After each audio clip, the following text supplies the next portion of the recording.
Hello, everyone. Malf here. I wanted to do something a little different on the channel and share one of my hobbies outside of video games. Every year, I make full use of my apartment balcony and fill it to the brim with vegetables, fruit, herbs, and any other plants I can get out on there. Being that gardening is one of the most prominent hobbies of mine, I have a tendency to talk about my setup every year with anyone that also enjoys it or is perhaps curious and thinking about getting into gardening themselves. In my time speaking to those saying that they'd love to get into the hobby, misconception and doubt can often and unfortunately prevail. It's sometimes thought that you need a yard or that containers aren't sufficient for growing vegetables, when in fact, some tend to perform better in them. For a few years with this particular balcony garden, I've had great yields and been able to grow many different plants without issue.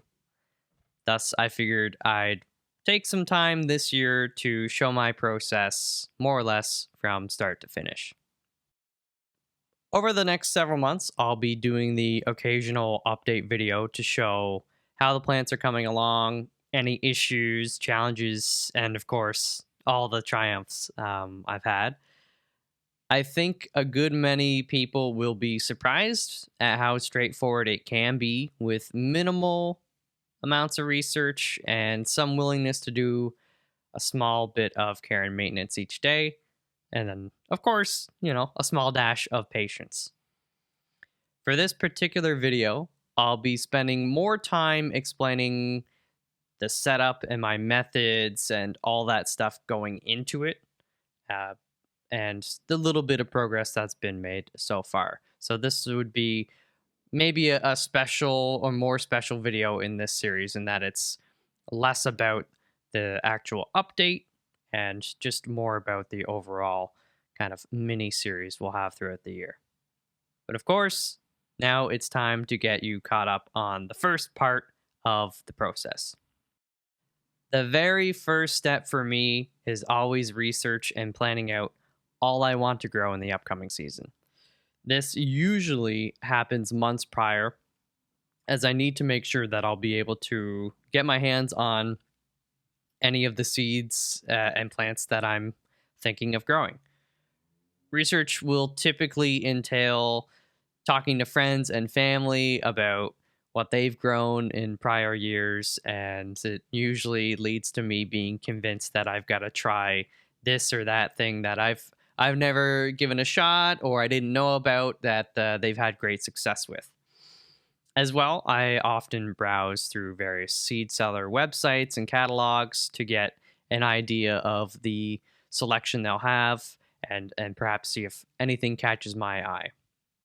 From there, I'll take a look at specific growing conditions for any new plants I wish to try and make sure I can at least come close to meeting them. From there, I'll order any seeds that I don't already have from prior seasons and make sure they're ready to go by March. Once March rolls around, it's time for seed sowing and germination.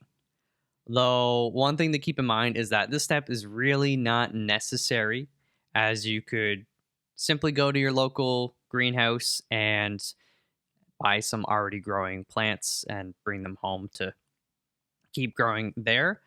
A lot of people getting into this hobby, myself included, will do that. And it's still a very rewarding and fun part of the process. But as years have gone on, I've become more and more experienced in the hobby and interested in all aspects of it. So seed germination is commonly a next step. And the reason I like to now grow from seed is for two reasons.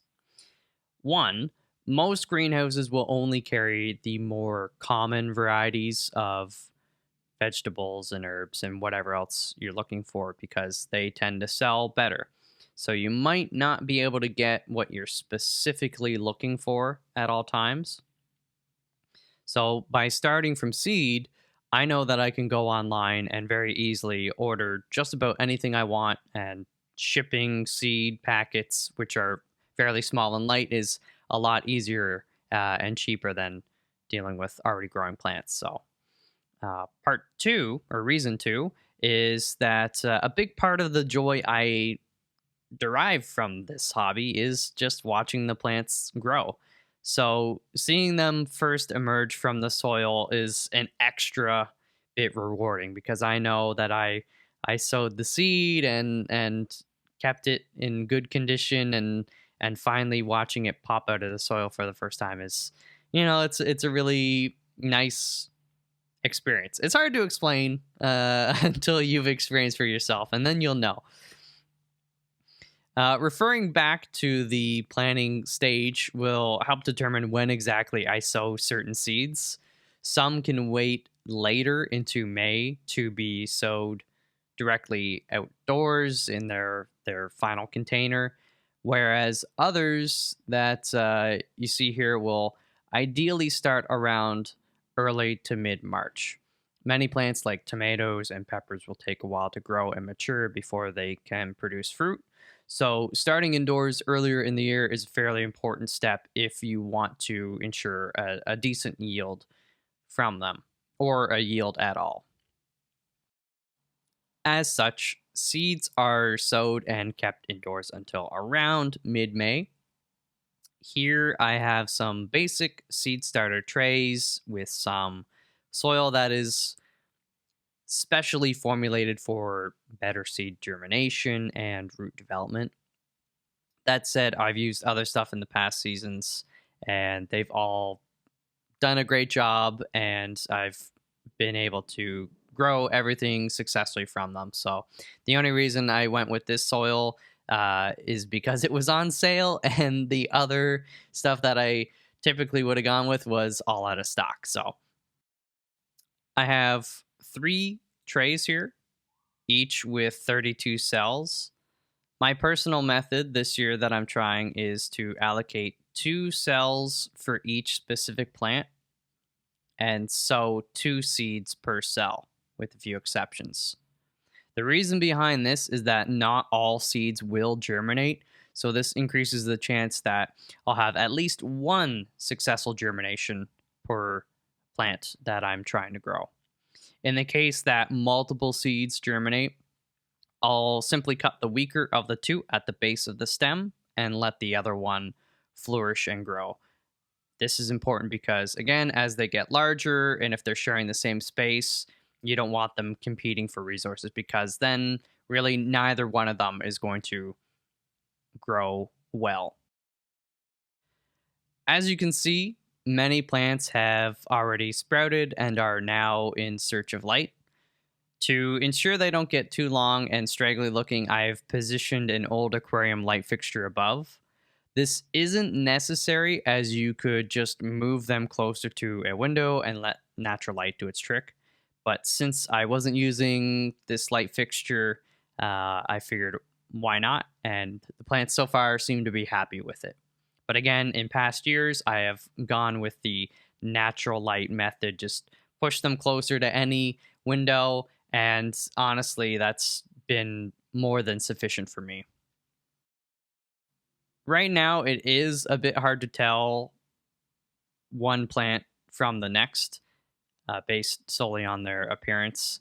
What you're seeing right now, for the most part, is that these are the starter leaves.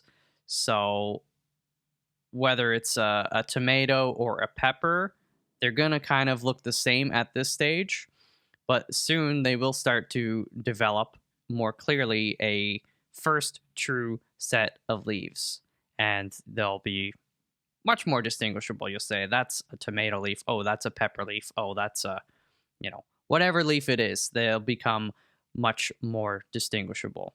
Taking a closer look, though, you can actually see that some of the new leaves, the first true set of leaves, are in the very early stage of growth and development. So it won't be too long now before you can actually see them in all their glory. You may be curious as to what specifically I have growing in each cell. However, that would take me a good amount of time to rattle them all off. And honestly, I can't even remember off of the top of my head what all I have. So, what I do to make life easier is maintain a spreadsheet with a simple ID number that correlates to each cell. So, there are 3 trays, and I give each one an ID number of either 1, 2, or 3. Each tray has 4 rows, which I have designated A, B, C, and D. And there are 8 columns per tray, so they get 1 through 8. So the ID number of the top left cell of tray 2, for example, would be 2-A1. 2 meaning that it is tray number 2, A meaning that it is in row A, and 1 meaning that it is column 1.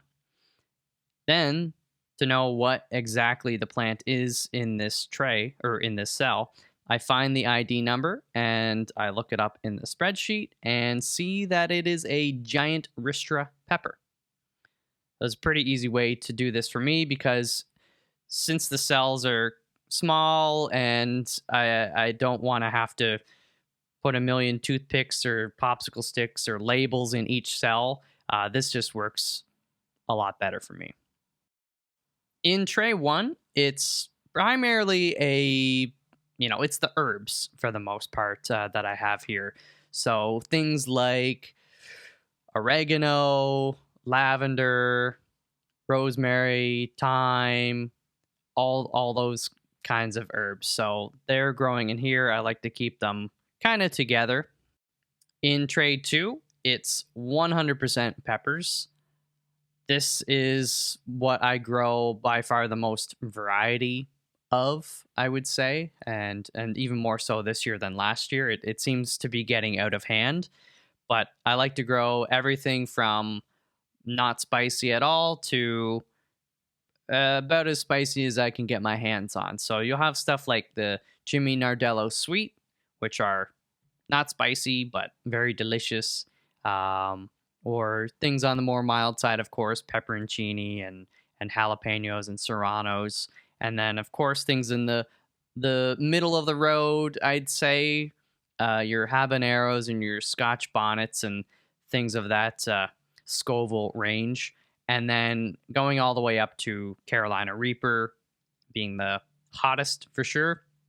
But there's some other scorchers in there too, a variety called Brain Strain and your Trinidad Scorpions and Ghost Chilies, so on and so forth. So it's pretty much a pepper for any palate, so long as you like peppers.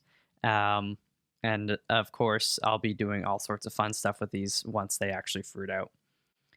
In tray 3, it's mostly peppers again because I didn't have enough room in tray 2. But also the tomatoes are in here as well. So for the tomatoes, it's some stuff that I've grown before and some new stuff. I like to do that with a lot of plant varieties. So I have Roma tomatoes and San Marzano, which I love doing both of those. And the new ones being Golden Nugget, which are like a cherry tomato, but they're, yellow, golden in coloration. And I also have Indigo Rose, which they're not a cherry tomato, but they're purple. So dark, really, that they're almost black, according to the description. So those are another type that I'm really eager to see grow. I think they'll be very nice, pretty addition, but also delicious to eat. As things progress, I'll be sure to make update videos.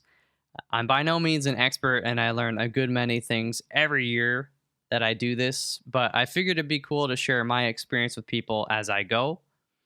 I find gardening to be a very fulfilling and calming hobby and would suggest to anybody to give it a try. And even if that means starting with a single plant. Years prior, I myself started with only a handful of tomatoes and peppers. And you can see now that things have gotten quite out of hand. Of course, if you do have any specific questions, I'd gladly answer to the best of my abilities. But I do hope to see you again in the next video to say hello to these little plant babes. Until then, thank you very much, and peace out.